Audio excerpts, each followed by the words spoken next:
Hi friends, this is Upendra Kumar. ఈరోజు మనం చెప్పుకోబోయే టాపిక్ చాలామంది స్టూడెంట్స్ అండ్ సబ్స్క్రైబర్స్ అడుగుతున్నారు. ఎగ్జామ్స్ ఎలా పాస్ అవ్వాలి, ఎగ్జామ్స్లో మంచి మార్క్స్ ఎలా స్కోర్ చేయాలి, సో దాని గురించి ఏమైనా టిప్స్ ఉంటే చెప్పండి అని చెప్పి చాలా కామెంట్స్ అడగడం జరిగింది. సో వాళ్ళందరి కోసమే ఈ వీడియో చేయడం జరుగుతుంది. సో మన ఛానల్ని సబ్స్క్రైబ్ చేసుకోండి ఇన్ కేస్ మీరు సబ్స్క్రైబ్ చేసుకోకపోతే. అండ్ మన ఛానల్లో 500+ వీడియోస్ ఉన్నాయి. అవన్నీ కూడా technical videos as well as mechanical engineering subject సంబంధించిన బేసిక్ వీడియోస్ అన్నీ కూడా ఉన్నాయి. And safety videos. సో అవన్నీ కూడా చూడండి, షేర్ చేయండి. ఎవరికైతే యూజ్ అవుతాయి అనుకుంటున్నారో వాళ్ళకి తప్పకుండా షేర్ చేయండి. అండ్ మీ ఫ్రెండ్స్కి అండ్ వేరే కాలేజీలో ఉన్న ఫ్రెండ్స్కి కూడా తప్పకుండా షేర్ చేయండి. ఈరోజు మన టాపిక్ చూద్దాం, how to pass exam. And ఎగ్జామ్లో మనం మంచి మార్క్స్ ఎలా సంపాదించాలి, వాటికి టిప్స్ ఏంటి అనేవి ఈరోజు మనం తెలుసుకుందాం. సో ఫస్ట్ ఆఫ్ ఆల్ మనకి ఈ పాయింట్స్, ఈ టిప్స్ మనం ఫాలో అయితే ఎగ్జామ్స్లో ఈజీగా పాస్ అవ్వచ్చు అండ్ ఎగ్జామ్స్లో మంచి మార్క్స్ కూడా మనం సాధించవచ్చు. సో అవి ఏంటంటే అనేది ముందు తెలుసుకుందాం. Don't leave exam hall early. Exam హాల్ని మనం ఎర్లీగా లీవ్ చేయకూడదు. Understand the question paper. So question పేపర్ని మనం అర్థం చేసుకోవాలి.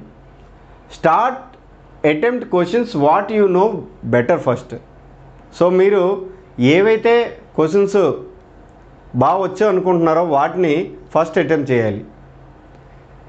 Draw diagrams neatly. Attempt problems. Use data books. Fill answer booklet as you can. So ఈ టిప్స్ మనం ఫాలో అయితే ఈజీగా పాస్ అవ్వచ్చు అండ్ మంచి మార్క్స్ సాధించవచ్చు. సో వీటి గురించి ఒక్కొక్క దాని గురించి మనం డిస్కస్ చేసుకుందాం. ఫస్ట్ది, don't leave exam hall early. చాలా వరకు స్టూడెంట్స్ ఏం చేస్తారు అంటే క్వశ్చన్ పేపర్ టఫ్గా వస్తే వాళ్ళు రెండో ఆలోచన లేకుండా వితిన్ 10 to 15 minutes లేదా హాఫ్ అన్ అవర్లో వాళ్ళు ఎగ్జామ్ హాల్ నుంచి బయటకు వెళ్ళిపోతారు పేపర్ ఇచ్చి. సో అది చాలా చాలా రాంగ్ ప్రాక్టీస్. మీరు ఎప్పటి నుంచో కష్టపడి ఎగ్జామ్ రాద్దామని వచ్చారు. సో మీరు ఆ 3 hours స్పెండ్ చేయడానికి ట్రై చేయండి. 3 hours స్పెండ్ చేస్తే మీకు ఏదో ఒక ఆన్సర్ గుర్తొస్తుంది. సో మీరు లేదు అంటే అక్కడున్న ఆ క్వశ్చన్కి మీరు సరిపడే డయాగ్రామ్ ఏదైనా మీకు రావచ్చు. సో ఇలాంటివన్నీ కూడా మీరు ఎక్కువగా ఆ ఎగ్జామ్ హాల్లో టైం స్పెండ్ చేస్తే ఇన్ కేస్ పేపర్ టఫ్గా వచ్చినా సరే మీరు ఈజీగా పాస్ అవ్వచ్చు లేదా మంచి మార్క్స్ అనేవి సంపాదించవచ్చు.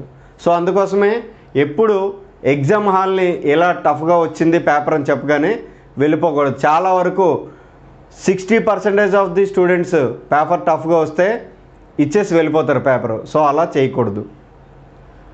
నెక్స్ట్ ఏంటి అంటే understand the question paper. Suppose మనం ఎగ్జామ్ పేపరు మనం తీసుకున్న వెంటనే ఫస్ట్ ఆఫ్ ఆల్ మనం చదువుతూ ఉంటాం కదా. సో చదివినప్పుడు మనకి కొన్ని వచ్చినట్టు అనిపిస్తాయి, కొన్ని రానట్టు అనిపిస్తాయి. సో ఈ వచ్చిన వాటిని ఎంతవరకు వచ్చు, రాని వాటిలో కూడా మనం కొంతసేపు ఆలోచిస్తే అవి మనకి గుర్తొస్తాయి. సో అందుకోసం మనం ఏం చేయాలి అంటే ఈ పేపర్ని ఏదైతే క్వశ్చన్ పేపర్ ఉందో అది చాలా బాగా అర్థం చేసుకోవాలి. మనం 1-2 సార్లు చదివితే లేదా 3-4 times మనకి ఫ్రీ టైంలో క్వశ్చన్ పేపర్ చదివితే మనకు గుర్తుకు రావడం జరుగుతుంది. అండ్ ఈ పాస్ అవుదాము అనుకున్న వాళ్ళు గ్యారంటీగా ఈ క్వశ్చన్ పేపర్ని మాత్రం తప్పకుండా అర్థం చేసుకొని తీరాలి. ఎందుకు అంటే ఆ యూనిట్ నుంచి మీకేం తెలుసు అన్నది, సపోజ్ ఒక కూలింగ్ టవర్ టాపిక్ వచ్చినప్పుడు లేదా R&D టాపిక్ వచ్చినప్పుడు, సో అందులో ఒక రిఫ్రిజిరేషన్ టాపిక్ వచ్చినప్పుడు ఒక థియరీ పార్ట్ ఇచ్చారు. సో దానికి రిలేటెడ్గా మీకు ఏం తెలుసు, సో ఆ రిఫ్రిజిరేషన్ గురించి, రిఫ్రిజిరేషన్ అంటే ఏంటి అండ్ దాని యొక్క డయాగ్రామ్ ఏంటి, ఇవన్నీ కూడా మీరు నీట్గా రాస్తే ఓకే. సో ఈ స్టూడెంట్కి మంచి అవగాహన ఉంది ఈ సబ్జెక్ట్ మీద అని ఒక అండర్స్టాండింగ్కి వస్తారు ఆ క్వశ్చన్ పేపరు ఎవరైతే వాల్యూట్ చేస్తున్నారో వాళ్ళు. సో అందుకోసమే ఈ క్వశ్చన్ పేపర్ని తప్పకుండా అర్థం చేసుకోవాలి.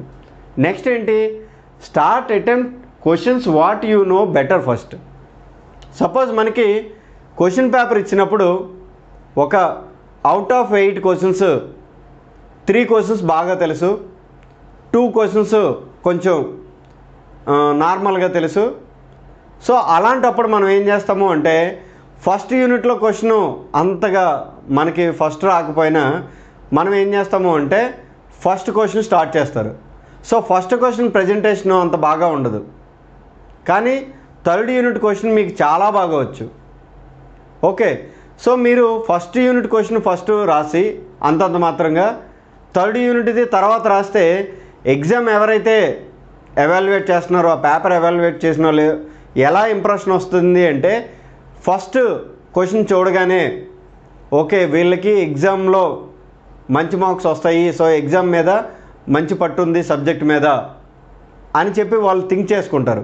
అందుకోసమే మీకు బాగా ఏదైతే వచ్చో ఆ క్వశ్చన్తో మీరు ఎగ్జామ్ స్టార్ట్ చేయడం మంచిది.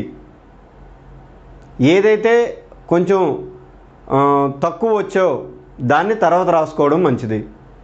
సో ఇలా మీరు ఫాలో అయితే మీకు మంచి మార్క్స్ వస్తాయి అండ్ ఈజీగా కూడా పాస్ అవ్వచ్చు. నెక్స్ట్ ఏంటి, డ్రా డయాగ్రామ్స్. సో మీకు ఎగ్జామ్స్లో మంచి మార్క్స్, చాలా హైయెస్ట్ మార్క్స్ కానీ లేదా ఈజీగా పాస్ అవ్వడానికి కావాల్సిన మార్క్స్ కానీ మీకు తెచ్చేవి డయాగ్రామ్స్.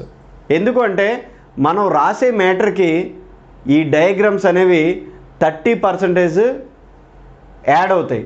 సో మనకు డయాగ్రామ్ చూడగానే మనం ఏం రాస్తున్నాం అనేది డయాగ్రామ్లో తెలిసిపోతుంది. సో అందుకోసమే మనం ఏదైతే డయాగ్రాము డ్రా చేస్తున్నామో ఆ డయాగ్రామ్ని చాలా నీట్గా డ్రా చేయాలి. అండ్ దానిలో ఉన్న కాంపోనెంట్స్ని మనకి తెలిసినంత విధంగా మనం ఏం చేయాలి అంటే వాటిని అక్కడ నోట్ చేసుకుంటే ఓకే ఈ స్టూడెంట్కి ఈ డయాగ్రామ్ గురించి తెలుసు, సో ఈ టాపిక్ తెలుసు అని ఒక ఉద్దేశానికి అతను వస్తారు. మన పేపర్ ఎవరైతే ఎవాల్యుయేట్ చేస్తున్నారో వాళ్ళు. అందుకోసమే మన ఎగ్జామ్లో డయాగ్రామ్స్ అనేవి చాలా చాలా ఇంపార్టెంట్ అని చెప్పడం జరుగుతుంది. Next attempt problems. సో చాలా వరకు మనకి ఈ ఇంజనీరింగ్లో కానీ లేదా డిప్లొమాలో కానీ ఈ ప్రాబ్లం బేస్డ్ ఎక్కువగా వస్తూ ఉంటాయి. సో 50% థియరీ అయితే 50% మనకి ప్రాబ్లమ్స్ వస్తూ ఉంటాయి. సో ఈ ప్రాబ్లమ్స్ మనకి ఇవ్వగానే మనకి రాదు, సో మనం చేయలేము అని చాలామంది అనుకుంటూ ఉంటారు. సో అదంతా కూడా మనం ఆ ఉద్దేశాన్ని తీసేయాలి. ఫస్ట్ మనకి మంచి మార్క్స్ రావాలన్నా లేదా పాస్ అవ్వాలన్నా కూడా. సో మరి ఏం చేయాలి అంటే ఫస్ట్ ఏదైతే ప్రాబ్లం ఇచ్చారో ఆ ప్రాబ్లంని తీసుకొని 1-2 సార్లు మనం క్లియర్ కట్గా చదివితే మనకు అందులో ఏదో పాయింట్ మనకు తెలిసినట్టు అనిపిస్తుంది. సో అప్పుడు ఏం చేస్తాము అంటే ఫస్ట్ ఏదైతే బాగా చేస్తామో ప్రాబ్లమ్స్ అవన్నీ చేసుకొని సెకండ్ మనం ఏం చేస్తాము ఏవైతే ప్రాబ్లమ్స్ రావనుకున్నావో వాటి మీద కాన్సన్ట్రేట్ చేసి వాటిని మనం ఏం చేయాలంటే ఫస్ట్ గివెన్ డేటా, సో ప్రాబ్లంలో ఏమి ఇచ్చారో అదంతా కూడా ఒక దగ్గర రాసుకుంటాము. దాని తర్వాత మనకి ఏవే ఫార్ములాస్ మనం యూజ్ చేస్తాము సో అనేది మనకి ఐడియా ఉంటే అక్కడ ఆ ఫార్ములాస్ మనం రాస్తాము. ఓకే, నెక్స్ట్ ఆ ఫార్ములాస్లో వీటిని సబ్స్టిట్యూట్ చేస్తాము. ఓకే, సో సబ్స్టిట్యూట్ చేసిన తర్వాత మీకు అల్టిమేట్గా ఆన్సర్ రాకపోవచ్చు, కానీ మీరు ఒక ప్రొసీజర్ అంటూ ఫాలో అవుతున్నారు. గివెన్ డేటా రాశారు, సో ప్రాబ్లమ్స్ అందులో యూజ్ అయ్యే ఫార్ములాస్ రాశారు, సో దాని తర్వాత మీరు ప్రాబ్లమ్ సొల్యూషన్ని స్టార్ట్ చేసుకున్నారు. సో ఇదంతా కూడా ఒక ప్రొసీజరు. సో దానివల్ల ఆ ఎవరైతే ఎవాల్యుయేట్ చేస్తున్నారో మీ పేపర్ని వాళ్ళు ఓకే సో ఈ ప్రాబ్లం గురించి అవగాహన ఉంది, సో మంచి ప్రొసీజర్ ఫాలో అవుతున్నారు, స్టెప్ 1 స్టెప్ 2 స్టెప్ 3 ఇలాగా, సో ఇతనికి మనం మార్క్స్ చేయొచ్చు అనే ఒక ఉద్దేశానికి వస్తారు. సో అందరూ అలా ఉంటారని కాదు, మ్యాక్సిమం మనకేంటి అంటే ఈ ప్రొసీజర్ ఫాలో అయితే చాలా వరకు మార్క్స్ అనేవి వస్తూ ఉంటాయి. సో అలానే మనం సినిమా స్టోరీలు కానీ లేదా వేరే వేరే స్టోరీలు మాత్రం రాయకూడదు. ఈ ఎగ్జామ్కి రిలవెంట్ ఏదో అది కూడా ఆ యూనిట్లో ఏదైతే ఉందో దాన్ని మాత్రం మనం రాయాల్సి ఉంటుంది. సపోజ్ రిఫ్రిజిరేషన్ అంటే సో రిఫ్రిజిరేటర్ కానీ లేకపోతే వేరే వేపర్ సైకిల్ కానీ ఇలాంటివన్నీ కూడా మనం ఈ రిఫ్రిజిరేషన్లో రాయాలి. ఓకే, సో ఇంకొక విషయం ఏంటి అంటే మీరు రాయడం స్టార్ట్ చేస్తూ ఉంటే మీకు ఆటోమేటిక్గా గుర్తొస్తూ ఉంటాయి. సో దాన్ని మీరు ఒక్కొక్కటి యాడ్ చేసుకుంటే ఇంకా ఎక్కువ మార్క్స్ అనేవి మీకు రావడం జరుగుతాయి. Okay, use data books. So చాలా వరకు మనకి డేటా బుక్స్తో యూజ్ ఉంటూ ఉంటుంది. అంటే మనకి DMM1 కానీ హీట్ ట్రాన్స్ఫర్ కానీ సో ఇలాగా మనకి ఏంటి అంటే డేటా బుక్స్ ఇస్తూ ఉంటారు. వాటిని మనం కంపల్సరీగా మన దగ్గర ఉంచుకోవాలని లేదు. సో మనం ఒక ప్రాబ్లము చేస్తూ ఉంటే ఆ ప్రాబ్లం గురించి ఆ డేటా బుక్లో ఎక్కడ ఉంది, సపోజ్ ఒక హీట్ ఎక్స్చేంజర్స్ ఉంది. సో ఆ హీట్ ఎక్స్చేంజర్స్ గురించి మనం ఓపెన్ చేసుకొని అందులో ఏవైతే ఇచ్చారో డేటా బుక్లో దానికి రిలవెంట్ మనం అక్కడ డ్రా చేసుకొని లేదా అక్కడ ఫార్ములాస్ రాసుకుంటే మీకు ప్రాబ్లం అనేది చాలా చాలా ఈజీగా ఉంటుంది. డేటా బుక్ని మనం కరెక్ట్గా వాడుకుంటే సో మనకి చాలా మంచి మార్క్స్ వస్తాయి. అండ్ అదేవిధంగా ఈజీగా కూడా పాస్ అవ్వచ్చు. ఎందుకు అంటే చాలా వరకు 80% ఏవైతే ఫార్ములాస్ మనం వాడతామో అదంతా కూడా డేటా బుక్లోనే ఉంటుంది. కానీ మనం చేయవలసిన పని ఏంటి, ప్రొసీజర్ ఏదైతే ఉందో ఆ ప్రాబ్లమ్ని ఎలా సాల్వ్ చేస్తున్నామో స్టెప్ బై స్టెప్ సో దాన్ని ఫాలో అయితే సరిపోతుంది. మన ప్రీవియస్ వీడియోలో DMM1కి అండ్ హీట్ ట్రాన్స్ఫర్కి ఎలా మనం డేటా బుక్స్ వాడాము అనేది ఆ వీడియోస్ చూస్తే మీకు అర్థమవుతుంది. సో ఆ డేటా బుక్స్ని వాడుకొని కూడా ఈజీగా పాస్ అవ్వచ్చు. ఓకే, సో ఫైనల్ టిప్ ఏంటి అంటే fill the answer booklet as you can. So మనకి సాధారణంగా బుక్లెట్ 20 పేజెస్ కానీ లేదా 25 కానీ 30 పేజెస్ కానీ ఇస్తూ ఉంటారు. సో సాధారణంగా 20 పేజెస్ ఇస్తారు. చాలామంది ఏం చేస్తారు అంటే ఆన్సర్ పర్ఫెక్ట్గా రాసినా సరే మీకు మహా అయితే ఒక పేజ్ వస్తుంది.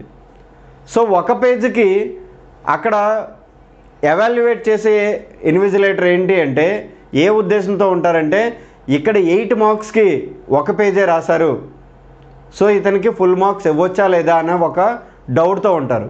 సో అందరూ అలా ఉండరు, కొంతమంది ఉండొచ్చు. సో అందుకోసం ఏంటి అంటే మనం ఏదైతే ఆన్సర్ రాస్తున్నామో అది మార్క్స్కి సంబంధించి సపోజ్ 2 మార్క్స్ కానీ 3 మార్క్స్ కానీ ఉంటే కొంచెం ఎలాబరేట్ చేసి ఒక పేజీలో రాయొచ్చు. లేదు 8 మార్క్స్కి ఇస్తే ఒక పేజీ కాస్త మీరు 2-3 పేజెస్కి ఎలాబరేట్ చేస్తే సో అలానే మీరు కల్పించి రాయాల్సిన లేదు. సో దాన్నే నీట్గా ఒక డయాగ్రామ్ వేసి కానీ లేదా ఒక స్టెప్ బై స్టెప్ ప్రొసీజర్లో రాసి కానీ సో ఇంకాస్త మీకు తెలిసిన అడ్వాంటేజెస్ కానీ డిసడ్వాంటేజెస్ కానీ ఇలాగా ఏవైతే ఉన్నాయో ఆ క్వశ్చన్కి సంబంధించి దాన్ని ఎలాబరేట్ చేస్తే 2-3 పేజెస్కి మీకు ఫుల్ మార్క్స్ వస్తాయి. సో చాలా వరకు ఏం చేస్తారు అంటే 20 పేజెస్ బుక్లెట్ ఇస్తే చాలా బాగా రాసినా సరే 10-12 పేజెస్ ఎవ్వరూ మించరు. సో దానివల్ల ఏంటి అంటే ఫుల్ మార్క్స్ రావాల్సిన ప్లేస్లో మీకు అన్ని మార్క్స్ రావు. సో అందుకోసమే మీరు బుక్లెట్ ఎంతైతే ఫిల్ చేస్తారో అన్ని ఎక్కువ మార్కులు వచ్చే అవకాశం ఉంది. సో రిలవెంట్ సబ్జెక్ట్ మాత్రం రాయండి. అండ్ అదేవిధంగా మీరు స్టార్టింగ్లో బాగా రాసి కిందన ఏదో సినిమా స్టోరీ రాస్తారు అంటే ఇన్విజిలేటరు క్లియర్ కట్గా తెలిసిపోతుంది. సో మీరు రాసేది సబ్జెక్టు తను ఫాస్ట్గా చూసినా సరే క్లియర్ కట్గా చదువుతారు మీరు ఏం రాస్తున్నారు అనేది. సో అందుకోసమే ఎలాబరేట్ చేసినా సరే దానికి రిలవెంట్ మ్యాటర్ మాత్రమే రాయాలి. వేరే మ్యాటర్ రాస్తే తప్పకుండా మీకు మార్క్స్ రావు. సో అందుకోసమే మీరు బాగా సబ్జెక్ట్ మీద మంచి గ్రిప్ ఉన్నా సరే ఎక్కువ మార్క్స్ ఎందుకు రావట్లేదు అంటే ఇది ఒక రీజన్. మీరు ఎక్కువగా ఎలాబరేట్ చేయట్లేదు, ఎక్కువ పేజెస్ రాయట్లేదు. అండ్ ఈ టఫ్గా వచ్చింది అని చెప్పి వెళ్ళిపోయే వాళ్ళు కూడా ఒక మినిమం 10-15 పేజెస్ దాన్ని ఫిల్ చేయడానికి చూస్తే తమకి వచ్చినది సపోజ్ ఒక వేరే టాపిక్లో పలానా డయాగ్రామ్ వచ్చు. సో ఆ పలానా డయాగ్రామ్ని వాళ్ళు వేసి నీట్గా ఎక్స్ప్లెయిన్ చేస్తే సో అదే టాపిక్ కాబట్టి రిలవెంట్ టాపిక్ కాబట్టి మేబీ కన్సిడర్ చేయొచ్చు. సో అందుకోసమే మనం బయటికి వెళ్ళిపోయినా సరే 3 అవర్స్ కన్నా ముందు వెళ్ళిపోయినా సరే మనం చేసే వర్క్ ఏమీ ఉండదు. సో అదే టైంని మనం ఎగ్జామ్ హాల్లో స్పెండ్ చేస్తే మనం ఏంటి అంటే పాస్ అయ్యే ఛాన్స్ ఎక్కువ ఉంటుంది అండ్ ఇంకా ఎక్కువ మార్క్స్ వచ్చే ఛాన్స్ ఇంకా ఎక్కువ ఉంటుంది. సో ఇవి బేసిక్గా ఏవేవైతే టిప్స్ మనం ఫాలో అవ్వాలి, ఎగ్జామ్లో పాస్ అవ్వాలి లేదా ఎగ్జామ్లో ఎక్కువ స్కోర్ రావాలి అంటే ఏమేమి చేయాలి అనేది సో మీకు అర్థమైందని అనుకుంటున్నాను. ఏమైనా డౌట్స్ ఉంటే అడగండి. మా ఛానల్ని సబ్స్క్రైబ్ చేసుకోండి, షేర్ చేయండి, లైక్ చేయండి, కామెంట్ చేయండి. సో ఈ ప్రజెంటేషన్లు ఏవైతే ఉన్నాయో ఇవన్నీ కూడా స్లైడ్ షేర్ అకౌంట్లో ఉంచడం జరుగుతుంది. అండ్ అదేవిధంగా ఇన్స్టాగ్రామ్లో మన అకౌంట్ ఉంది, ఫాలో అవ్వండి. రెగ్యులర్ అప్డేట్స్ మీకు దొరుకుతూ ఉంటాయి. Thank you for watching.